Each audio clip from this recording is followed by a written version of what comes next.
Oh, wonderful. That's very pleasant. Okay.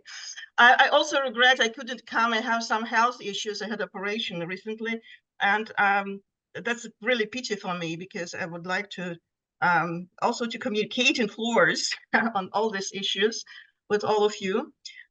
Still, I'm going to present in a way, in a sketch way, something which hasn't been talked to, at least in depth in these 2 days. And since I'm the last one, I guess maybe Professor Guido Hausmann will join us still. Therefore, I'm addressing a little bit chronologically further matters as we had in this panel. So it's not the 19th century, it's not the Soviet period, it's post-Soviet period. At the same time, and also some of the theoretical issues which were also touched upon during the whole conference in many presentations, but I try to show you another side of it. So it's also in depth historically, as I'm a historian, but it's also theoretically, but another side of it. My paper deals with the growing involvement of the Russian Orthodox Church in a network of entangled memories and oblivions about the past in contemporary Russia. I'd like to stress that it goes in this paper about the period preceding the Russian full-scale war in Ukraine in 2022. The paper analyzes the role of mnemonic actors associated with the Russian Orthodox Church in constructing the Russian post-Soviet space. I will not touch upon the issue of other religious communities and confessions in Russia regarding their memorial politics. I shall neither deal with mnemonic regimes of Orthodox communities outside of Russia, be it in Ukraine or, say, in France. My major interest here rests upon historical narratives and concepts popularized by the Russian Orthodox Church circles inside of Russia and aimed at religious marking the post-Soviet territory. These narratives bring to the foreground the issues of contemporary Russian post-secularity as a social space where there are no strict boundaries between the religious and the secular. These complexities are realized at the level of secular and religious mnemonic actors dealing on behalf of the church.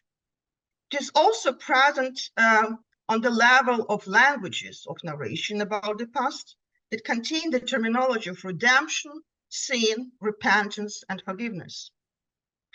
Speaking in general terms, this brings together the status of post-secularity and memory of the post-Soviet space, arguing, as already had been stated in other studies, for the post-secular turn in memory. In this respect, it deals with the position of the Russian Orthodox Church as a leading up to the state agent of historical politics in contemporary Russia. I shall first dwell upon 3 concepts which you heard already, most of them, in these 2 days, that often serve as geopolitical metaphors to fulfill theopolitical purposes: canonical territory, Holy Rus, and, of course, the Russian world. For my understanding, these terms that could be occasionally interpreted as theological concepts that lay the ground of the Russian post-Soviet religious memorial politics. In a way, Russian religious memory is part of this construction, and it's also a product of it. In what follows, I shall briefly address the peculiarities of interpretation of these terms by mnemonic actors associated with the Russian Orthodox Church. And at the end, I shall try to show on the example of the veneration of Saint Alexander Nevsky how these concepts are used to promote sacralization of space and memorialization of theopolitics. First, about the notion of the canonical territory of the Russian Orthodox Church, and it is of crucial importance. This ecclesiological or theological political concept relies to the territory under the exclusive jurisdiction of the Moscow Patriarchate. It has been in usage since 1930s, so after the First World War, more or less. Now, in some texts coming from the hierarchy of the Russian Orthodox Church, it includes Orthodox Christians of the Russian Federation, Ukraine, Belarus, Moldova, Azerbaijan, the 5 Central Asian countries, the 3 Baltic countries, China, Mongolia, Japan, and all the Orthodox who live in other countries and wish to belong to it.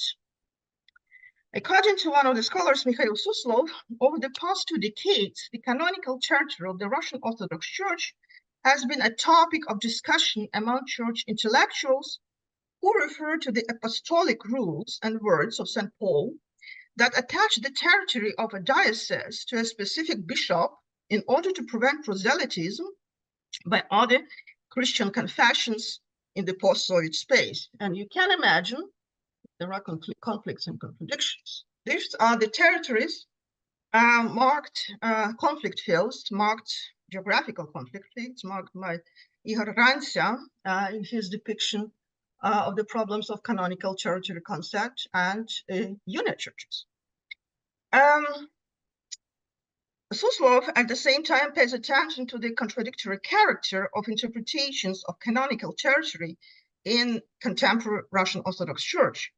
On the one hand, canonical territory crosses national and ethnic boundaries to encompass non-Slavic countries and ethnic groups.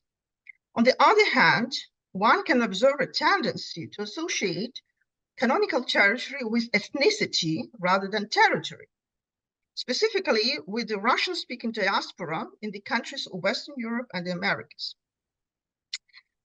At any reason, the usage of this concept is often meant to consolidate not only the post-Soviet space in spiritual terms, but also to demonstrate the difference between the state and ecclesiastical borders. You know that closely connected with the concept of the canonical territory is the notion of Holy Rus. Its first appearance was, as you know, in the letters of Prince Korbsky in the 16th century. Later, these were the Slavophiles who elaborated on the fates of celestial Russia. This text served the basis of the re-emergence of the Holy Rus terminology in the Russian Orthodox Church writings after the fall of the Soviet Union. First, this was in the text of Patriarch Alexei II, after 2009, also in the writings of Patriarch Kirill. The first of countries that are part of Holy Rus are, according to this text, Russia, Ukraine, and Belarus. Moldova and or the self-proclaimed Transnistrian Republic, Kazakhstan, and Kyrgyzstan are often added to it. The spiritual unity is the most important here. Here's the quote from the message of Patriarch Kirill to the All-Russian Union, 2010. Through his servants, God established the Russian Church and entrusted it with his pastoral ministry among the peoples of Rus of all time. The Russian Church responds constantly to the accomplishment of this God-given ministry, and it will be judged by him at the end of times. This is why, throughout its millennial history, the Church concerns itself ceaselessly with the spiritual edification and the good of the Russian land. How can the Russian Church not concern itself today with the future of the Russian world, which is born from Rus and with the peoples entrusted it by God? Not to do it would be to disobey God himself.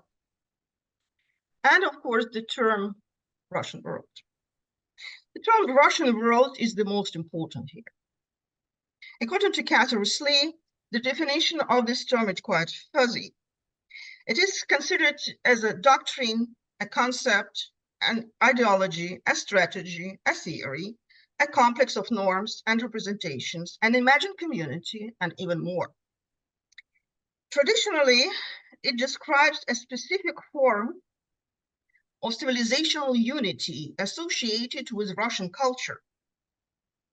It has been written a lot on this concept, of course, also in relation to the Russian Orthodox Church. What is important, considering memory practices, is that it had both ideological and practical applications and beyond Russia.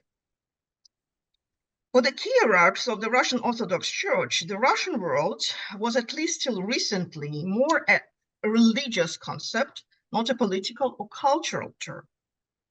This difference is obvious in the interpretation Patriarch Kirill elaborated in 2009. According to him, the Russian world rests on several pillars: Eastern Orthodoxy, Russian culture, common historical memory, and common views on social development. Or, as Patriarch Kirill expressed it himself, therefore we have to keep the unity of the Russian Church, venerate the common saints, and visit the holy sites of the Russian world. In Patriarch Kirill's opinion, the Ruski Mir is a spiritual community based upon common sacral memory. Kirill has continually emphasized that the Russian world is a notion of civilization that has nothing to do with politics, and those who state otherwise are trying to use the concept for their own political interests. A small note: this position, particularly after the annexation of the Crimea and the beginning of the war in Donbass, was denied by the Ukrainian Orthodox Church, Moscow Patriarchate. Today, the hierarchy of the Russian Orthodox Church in Kiev no longer uses the term Ruski Mir, since it is considered to be too ethically and politically connoted. Such discrepancies demonstrate not only political and military contexts of religious rhetoric, but also confrontations between national and universal aspirations of various Orthodox churches. Or, as scrutinized by Jana Carmina in Vlad Naumescu, the inherent tension of contemporary orthodoxy between the unity of faith of Orthodox churches and the territorial logic that divides them, and between national churches and an increasingly global, deterritorialized community. And going back to Russia, the sacralized narrations about Holy Rus and the Russian world are now openly celebrated in the highest Russian political circles and in media. In the foreground mounts the so-called conservative turn that entails the idea of developing traditional values painted in colors of Christian messianism. Maria Engström pays attention to the dominating notion of the Russian public sphere that the real cause of the current new ideological Cold War between Russia and the United States is seen as a collision of two messianic projects with common roots in Christian eschatology and European political thought. Kristina Storkel and Dmitry Uzlana analyze it much broader within the global cultural wars, when quite unexpectedly for most experts, the Russian Orthodox Church became a new political ally of the American Christian right. Seen from such an entangled perspective, it fits the modern turn to establish a moral international by promoting conservatives and religious messianism. Turned to be even worse after 2014, with the rapid brutalization of this rhetoric, particularly in social media, connected with Russian Orthodox Church. Canonical territory, Holy Rus and the Russian world describe the sacralization of territory with all the uncertainty of its borders and the community of saints praying for the Orthodox. Remembrance of the past, from my understanding, binds these two elements, but it's also determined by this constellation of these two elements. It is not that strange that the major accents in the Russian religious memory politics are placed upon first the baptism of Rus by Saint Prince Vladimir in Russian, on the history of the Russian Empire as a form of successful or failed symphonia, on the fate of the lost Tsarist family and the new martyrs in general, and of course on the tragedy and heroism of the Soviet past. All these topics are, for instance, presented as a certain central timeline at the Russia My History multimedia exhibition parks that are located all over Russia. These parks are jointly developed in 2013 by the state and the Russian Orthodox Church, with secular expert communities marking a further contribution to their conceptualization and popularization. Memorialization of the Soviet past, the last point, which I mentioned here, is one of the most complex and ambiguous stories in these works, as well as in other Russian Orthodox Church-affiliated media. The problem with the Soviet past is not only whether the atheist regime was secular in its nature, or whether, to quote the title of the book of Victoria Smolkin, this sacred space was never empty, but that it was also a story of collective trauma and heroism. As such, it is difficult for the Russian Orthodox Church hierarchs to combine memory of the victory of the Great Patriotic War as a major success of the Soviet regime with recollections of the mass repressions against Orthodox believers. The solutions are sometimes quite contradictory, have ambivalent meanings, and reflect engagement in a common search of a kind of the sacralized usable past. War veterans are often equated with Christian martyrs, whereas victory over Nazi Germany is seen in spiritual terms.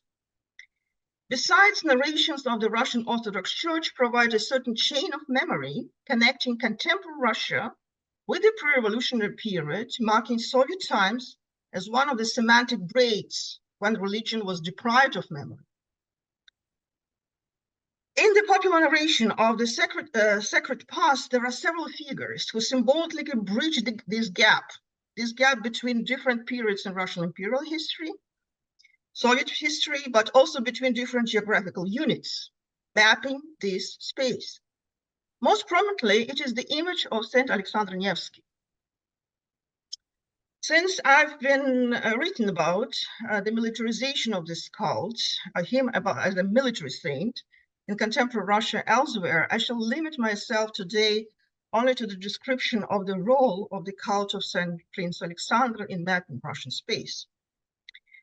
I argue here that Saint Alexander Nevsky is one of several religious lieux de mémoire in post-Soviet Russia that not only symbolize the sacralized politics of memory, but also the patriotization of the politics and the general Russian anti-Western geopolitical orientation.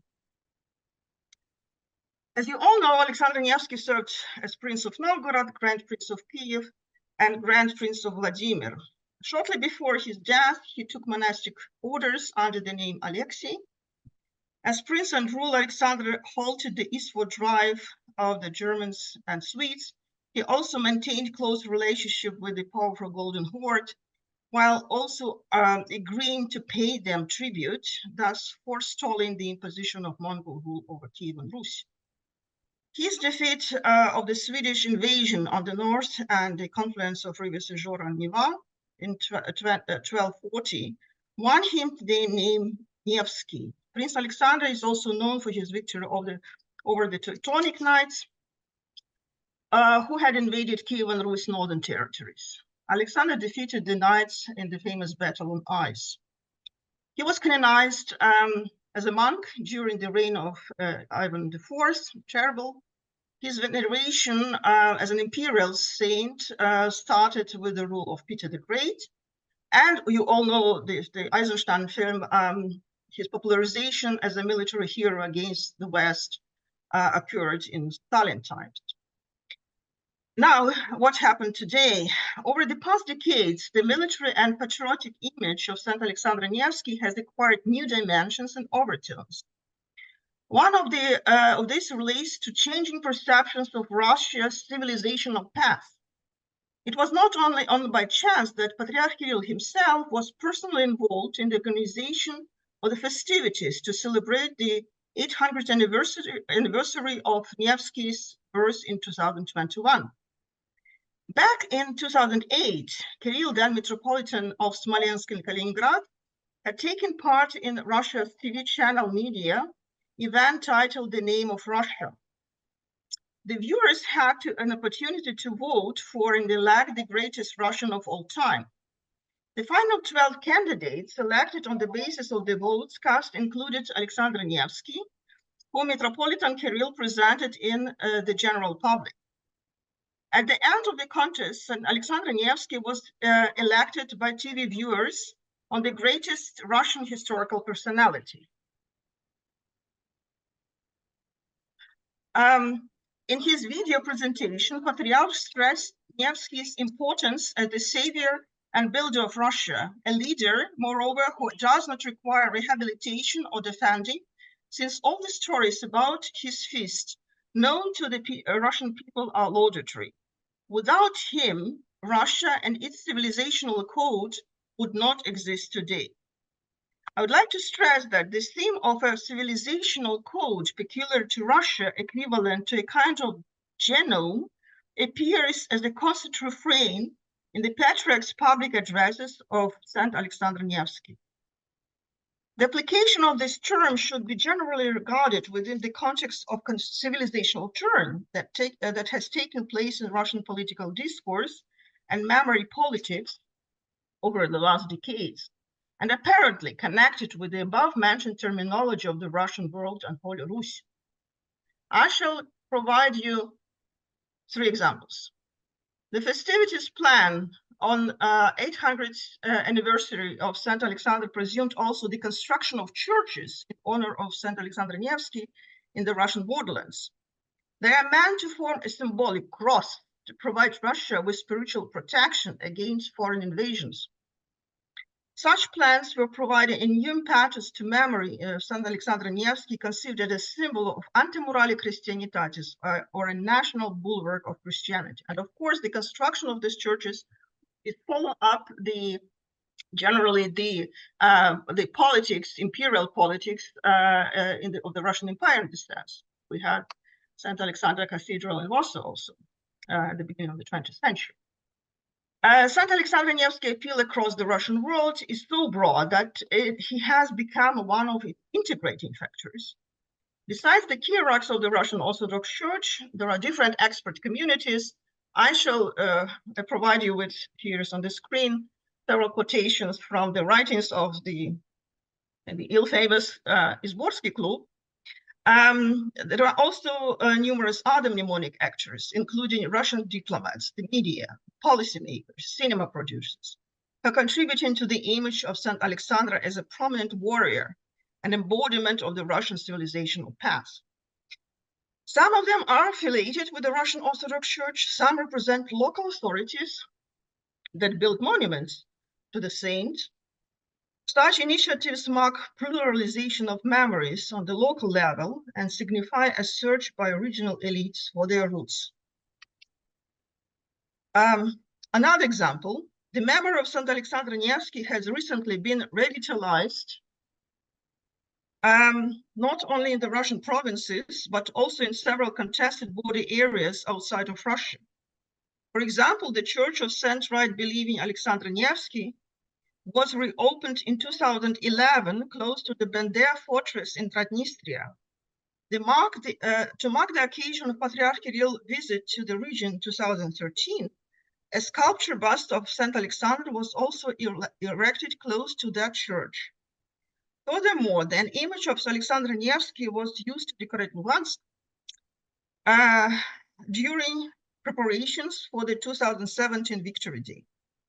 As Elena Babkina has asserted, such symbols testify to the combination of Soviet and Russian imperialistic military elements in Novorossiysk's memorial landscape. And the final example of mapping the sacral space. In July 2019, a naval religious procession carrying the relics of St. Alexander Nevsky and St. Apostle Andrew I called was conducted in the Kerch Strait to pray for the successful construction of the Crimean Bridge. Russian militaries sent Saint Alexander together with Saint Apostle Andrew, who the latter symbolizes, of course, the baptism of Rus, had to demonstrate the heavenly support for the unification of the continent Russia with the Crimea. This internationalization of memory of St. Alexander is therefore has religious, secular, and military aspects, but it is the military aspect that reconciles the two. When performing the role of a mnemonic actor in narrating the past, the Russian Orthodox Church is not speaking with a single voice. Besides official narratives, there are also various forms of vernacular religious memories connected with St. Alexander and reflected in blogs and forums that fall into category of communicative or mediative memory. this personal or intercessory side of memory is not only official, of Alexander Nevsky is sometimes forgotten amid the official patriotic and military grandeur connected with his name. It is also a symbol of plurality of religious memories and mnemonic actors into contemporary Russia. And I'm coming to my conclusions. The theopolitical terminology of canonical territory, Holy Rus, and Russian world demonstrate a certain amalgam of meanings that shows a strategy of conquest in a context of secularization and globalization. In the framework of the Russian Orthodox Church, it is first and foremost aimed at sacral marking of territory of the post-Soviet space. Besides territory, it is the community of saints that serves a consolidating factor in these operations. Post-secular forms of religious remembrance is one of the key elements of such constructions. Consequently, the Russian Orthodox Church is the second mnemonic actor after state in contemporary Russia. The major topics, for my understanding, are referring to the history of the baptism of Rus, to the imperial past, the veneration of new martyrs, and the heroism of the Soviet period. Most prominently, the cult of such saints Alexander Nevsky served the consolidating factor, binding not only historical periods, but also various territories.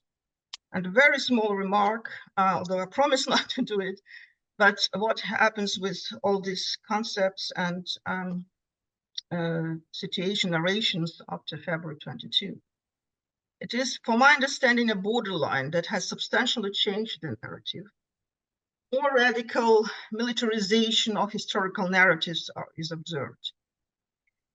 Mostly interconfessional conflicts in Ukraine and in near abroad, as well as a radical anti-Westernism, Western rhetoric dominate religious remembrance on most of them.